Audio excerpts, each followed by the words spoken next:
그에게서 나는 도다. 내 영혼아 잠잠히 하나님만 바라라. 내 소망이 저에게서 나는 도다. 오직 주만이 나의 반석, 나의 구원이시니. 오직 주만이 나의 산소, 내가 요동치 아니하리.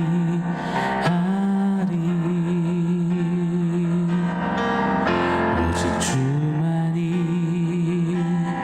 나의 산소, 내가 요동치 아니하리.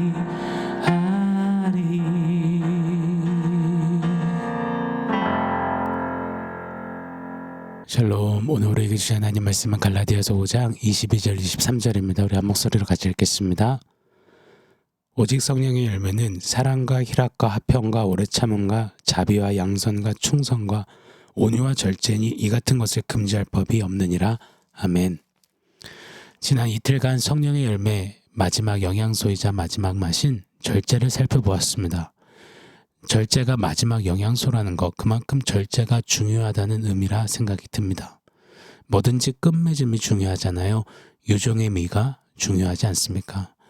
레이스를 잘 달렸는데 마지막 바퀴에서 그만 넘어져 탈락하면 이거 너무 아프고 속상하잖아요. 그런 의미에서 사랑, 희락, 화평, 오래 참음, 자비, 양선, 충성, 온유까지 잘 왔다면 이제 마지막 파이널 터치, 이 절제를 꼭 터쳐내야 할 줄 믿습니다. 그래야 9가지 맛이, 영양소가 빼곡한 성령의 열매가 완성된다 믿습니다. 꼭 기필코 절제로 성령의 열매를 탁 터쳐내 주렁주렁 맺는 우리기를 원합니다. 자, 그런데 말입니다. 절제가 쉽지가 않습니다. 오늘날 같이 빠른 시대에 천천히 절제한다? 이거 속 터지는 일이거든요. 오늘날 같이 감정이 오르락내리락 기복이 심한 시대에 묵묵히 있는다? 말을 아낀다, 욱하지 않는다, 절제하는 거요. 우울한 일입니다. 자존심 상하는 일이 되겠죠. 오늘날 같이 검색 한 방이면 다 해결되는 시대에 사색하며 잠잠히 곱씹을 하고요. 절제하라고요. 비효율적인 일입니다. 그러니 절제가 고리타분한 꼰대들의 전유물처럼, 구시대적 산물처럼 여겨지는 것 같습니다. 절제뿐만 아니라 성령의 다른 영양소들 보세요. 희락, 화평, 자비, 양선, 충성, 온유, 절제.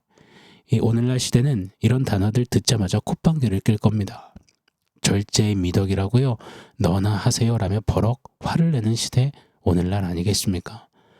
사실 이 절제를 골동품 취급하고 그 옛날 어르신들이나 강조하는 그 절제를 내가 왜 해?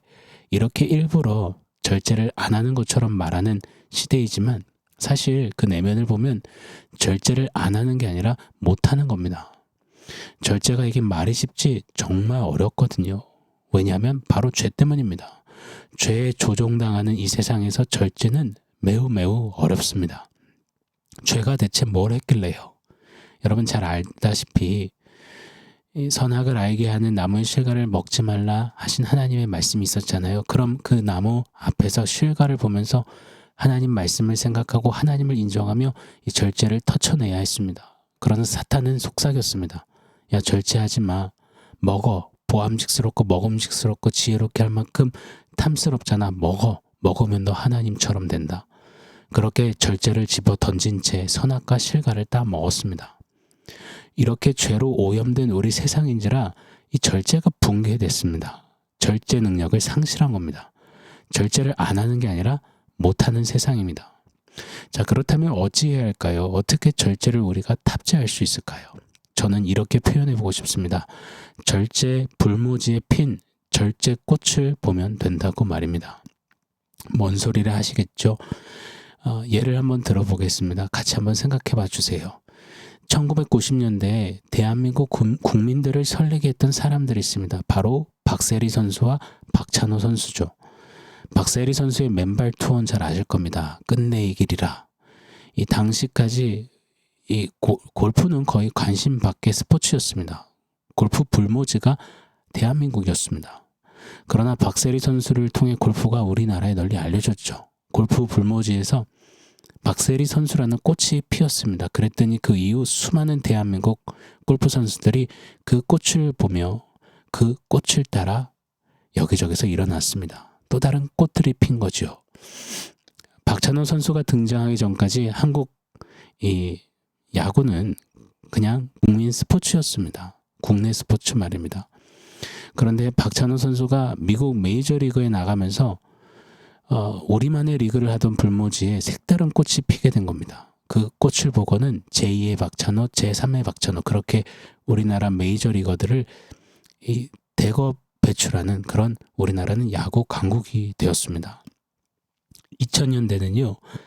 김연아라는 선수, 이 김연아라는 꽃이 피겨스케이트 불모지에 아름답게 피었습니다. 우리는 또 세계는 김연아를 여왕이라고 불렀습니다. 여왕꽃이 피니까요. 그 꽃을 보고 자란 피겨 꿈나무들이 아름답게 곳곳에서 피어나기 시작했습니다. 박태환 선수라는 물 위에 핀 꽃이 수영 불모지에 또 다른 리틀 박태환들 꽃들을 피워냈습니다. 황선우 선수 이런 사람들 이런 꽃들을 피워낸 거죠. 박지성 선수라는 이 필드에 핀 꽃이 축구 불모지에 리틀 박지성 이 유럽화 꽃들을 피워냈습니다. 죄에 휘둘리는 우리는 이 절제 불모지 맞습니다. 그런 절제 불모지에 아름답고 놀라운 절제꽃이 영롱하게 또 고귀하게 피었습니다. 바로 절제의 주 예수 그리스도십니다. 불모지 같은 황폐하고 메마른 땅에 십자가 꽃이 피었습니다. 우리는 절제가 불가능한 우리 자신을 보는 것이 아니라 그 피어난 절제꽃을 보는 겁니다. 그리고 그 꽃을 보고 맡고 누리고 배우고 듣고 자라가야 합니다. 그럼 우리도 어느새 또 다른 절제꽃이 되어 리틀 예수가 되어 피어나게 되는 줄 믿습니다.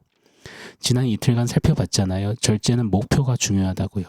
세상에 애쓰는 절제의 목표는 결국 썩어질 것이라고요. 시간 흐르고 계절 지나면 어느샌가 사그라들고 사라지고 잊혀지는 것들인들 반해 성경이 말하는 절제의 목표는 영원한 것임을 나눴습니다. 예수님이 딱 그러셨습니다. 영원히 살아가야 할 죄인들을 위해서 대속의 죽음을 감당하셨습니다.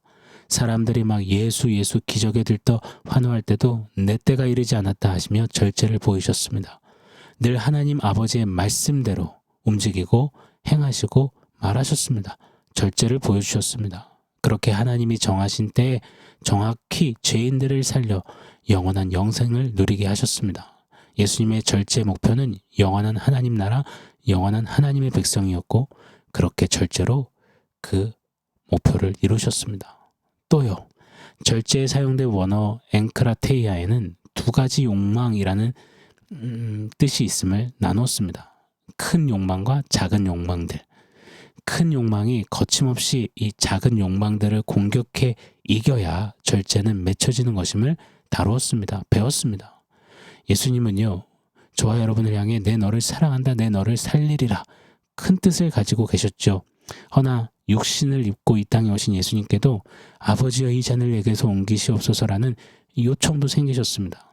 그러나 결국은 나의 원대로 마옵시고 아버지의 뜻대로 하옵소서라고 절제하시고는 우리를 사랑하셔서 우리를 살리시는 십자가 구원을 결국 이루어내셨습니다. 비아냥거리는 소리, 옷을 벗겨 제비 뽑고 때리고 침 뱉고 네가 왕이면 내려와라. 말씀 한마디면 천군 천사를 불러 다 쓸어 멸하실 수 있음에도 그는 본체 하나님의 이 본체시나 십자가에서 내려오지 않고 그저 말씀대로 절제를 완벽히 살아내시며 이루시며 그 절제로 십자가를 지셨습니다. 자, 이렇게 핀 절제꽃 예수꽃을 본 이들이 곳곳에 작은 예수가 되어서 절제꽃들을 피워냈습니다. 그게 교회사 아니겠습니까? 오늘 본문을 기록한 바울은요. 빌립보서 4장 12절 13절에 내가 비천에 처할 줄도 알고 풍부에 처할 줄도 알아 모든 일에 배부르며 배고픔과 풍부와 공품에도 일체의 비결을 배웠노라. 내게 능력 주시는 자 안에서 내가 모든 것을 할 수 있느니라. 어떤 자리에서도 자족하며 절제하게 되었다는 겁니다. 그래서 영원하신 하나님의 능력만 나타내는 삶을 그 결과값을 갖게 되었다. 절제의 꽃을 피워냈습니다. 육체의 가시로 아파하던 바울이 하나님 치료해 주세요 기도하다가 고백합니다. 고린도후서 12장 9절이죠. 내게 이르시기를 내 은혜가 네게 족하다. 이는 내 능력이 약한 데서 온전하여짐이라 하신지라. 이러므로 도리어 크게 기뻐함으로 나의 여러 약한 것들에 대하여 자랑하리니 이는 그리스도의 능력으로 내게 머물게 하려 함이라. 육체의 가시에도 절제합니다. 그리고 되려 기쁨 가운데 나의 약함을 자랑하겠다. 영원하신 그리스도의 능력만 드러내는 삶을 살겠다. 절제하며 말이다. 이렇게 갔던 바울. 절제 불모지에서 핀 예수꽃을 보며 피어냈던 절제꽃 바울이었습니다. 제가 이따금 소개해드리는 조선 땅에 왔던 루비 캔드릭이라는 선교사님이 있습니다. 장래가 아주 밝은 여의사였는데 조선 땅에 와서 병에 걸려 일찍 죽었습니다. 그러면서 외쳤죠. 내게 1000개의 목숨이 있다면 1000번째 목숨도 조선을 위해 바칠 것이다. 그녀의 편지가 매우 유명한데요. 제가 한번 읽어드릴게요. 이곳 조선 땅에 오기 전 집들에 심었던 꽃들이 활짝 피어났다는 소식을 들었을 때 하루 종일 집 생각만 했습니다. 아버지 어머니, 이곳 조선 땅은 참으로 아름다운 곳입니다. 모두들 하나님을 닮은 사람들 같습니다. 선한 마음과 복음에 대한 열정으로 보아 아마 몇십 년이 지나면 이것은 예수님의 사랑이 넘치는 곳이 될 것 같습니다.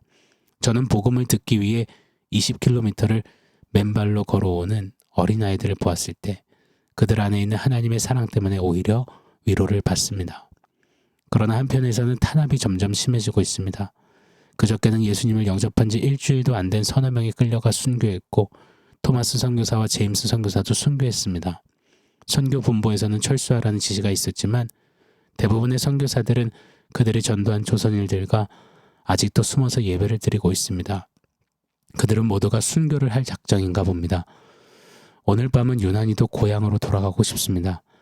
외국인을 죽이고 기독교를 증오한다는 소문 때문에 부두에서 저를 끝까지 말리셨던 어머니 얼굴이 자꾸 제 눈앞에 어른거립니다. 아버지 어머니, 어쩌면 이 편지가 마지막일 수도 있습니다.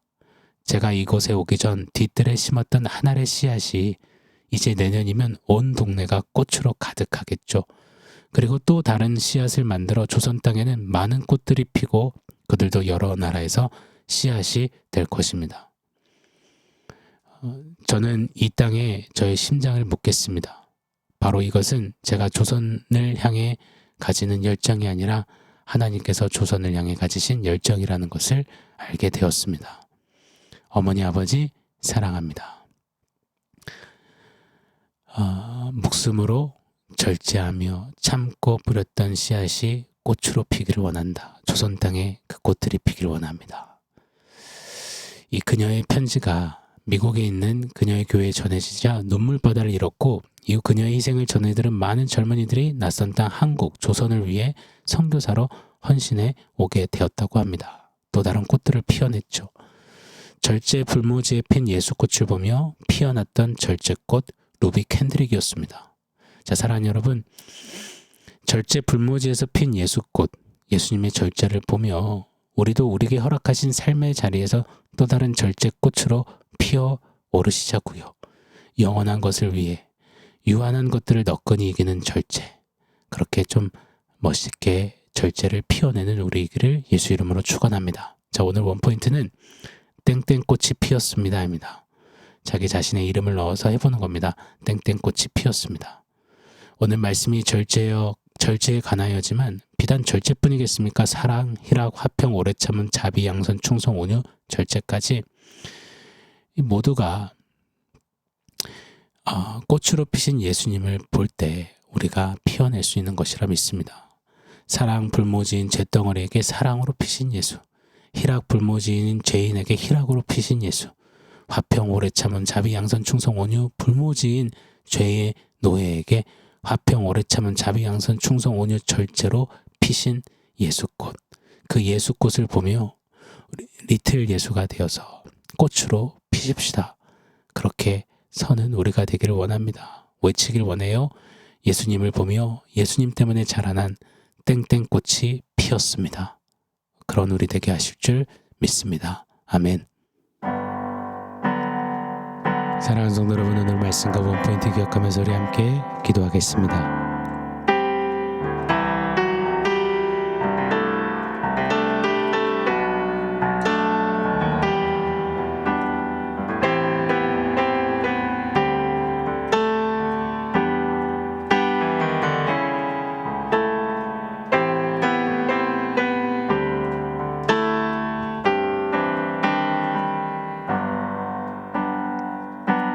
하나님, 절제 불모지와 같은 우리 심령에 절제꽃으로 피사 십자가 꽃을 피우시고 성령의 열매 맺는 자로 축복해 주셔서 감사합니다.